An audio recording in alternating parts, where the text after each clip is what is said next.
अस्सलाम वालेकुम नाज़रीन, नाऊं आहियां ख्वाजा नसीमुद्दीन अवी ॾिसी रहिया आहियो सिंध रंग न्यूज़ HD। ख़बरुनि जे सिलसिले खे जारी रखंदे अहम ख़बर खां अव्हां खे आगाह कंदा हलूं त म्यूनिसिपल कमेटी पीर जो ॻोठ जे मुलाज़िमनि जो 20 ॾे बि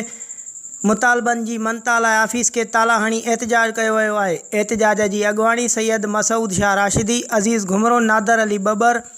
सैयद बिलावल शाह राशिदी, सैयद सुहेल शाह राशिदी, अब्दुल लतीफ़ सुहाग ऐं मोहम्मद सिद्दीक़ सहतो जन कई। उन मौक़े ते मुज़ाहिरीन सिंध रंग न्यूज़ HD सां ॻाल्हाईंदे चयो त chief municipal officer Bano Khan महर, एडमिनिस्ट्रेटर नदीम हैदर जलबाणी केतिरनि ई महीननि खां असांजी माहवार पघार मां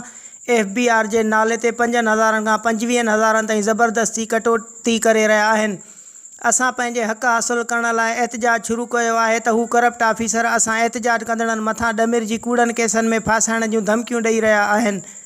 हुननि चयो त असां म्यूनिसिपल कमेटी जे एडमिनिस्ट्रेटर ऐं चीफ म्यूनिसिपल ऑफिसर सां जॾहिं पघारुनि जी गैरक़ानूनी कटौती करण ते पुछा कई त हू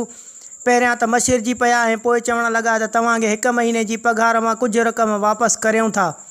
अव्हां एहतजाज ख़तमु करियो, जे न त केसनि सां मुंहुं ॾिजो। हिननि ॿुधायो त केतिरनि ई महीननि खां असांजी माहवार पघारुनि मां 1000 रुपया कटौती करे रहिया आहिनि। हुननि ॿुधायो त केतिरनि ई ॾींहंनि खां 2 ऑफिसर ऑफिसनि खां ग़ाइबु आहिनि, पर हर रोज़ु गाॾियुनि जे तेल जा 1000 रुपयनि जा बिल ठही रहिया आहिनि। मुज़ाहिरीन वज़ीर आला सिंध, वज़ीर बल्दियात ऐं ॿियनि वस वारनि अमलदारनि खां मुतालबो कंदे चयो आहे त करप्ट म्यूनिसिपल ऑफिसर ऐं एडमिनिस्ट्रेटर ऐं ॿियनि ख़िलाफ़ु क़ानूनी कार्रवाई करे असांजूं गैरक़ानूनी कटौती कयल पघारूं वापसि कराए असां सां इंसाफ़ कयो वञे। हर मुसलसल हर मुलाज़िमनि सां तक़रीबन 5,000 खां वठी 50,000 ताईं बि पघार कटो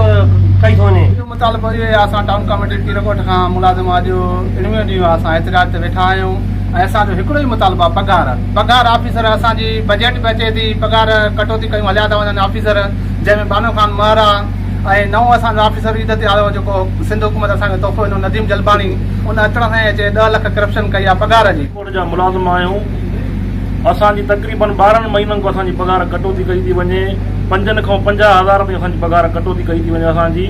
12 महीनो असां वटि DMO आहे बानो खान महर,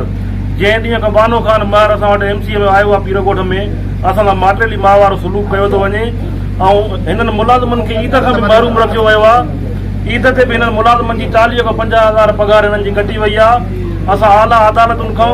मिनिस्टर लोकल गवर्नमेंट खां, सेक्रेटरी लोकल गवर्नमेंट खां इहो मुतालबो था कयूं त असांजे नाजाइज़ी जो नोटिस वठी